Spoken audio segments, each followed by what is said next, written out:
പരിശുദ്ധാത്മാവ് പറയാണ്, നമ്മുടെ ഉള്ളിൽ നിന്നും, വിശ്വസിക്കുന്നവന്റെ ഉള്ളിൽ നിന്നും തിരുവെഴുത്തു പറയുന്നത് പോലെ.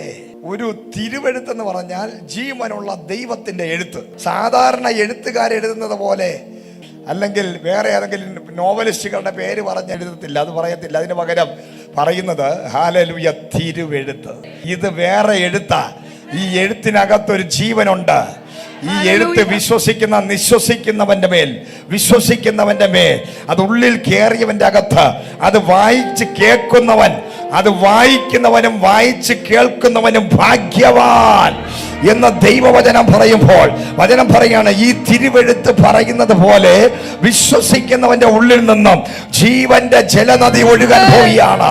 അതാണ് നീരുറവ എന്ന് പറയുന്നത്. അതായത് നീ നിന്റെ ശരീരം ദൈവത്തിന്റെ മന്ദിരമാകുന്നു. നീ വിശ്വസിച്ചാൽ വേറെ ഒരു സ്ഥലത്ത് നിന്നല്ല ഒഴുകുന്നത്, നിന്റെ ഉള്ളിൽ നിന്നും ഒരു ജീവന്റെ ജലനദി ഒഴുകും.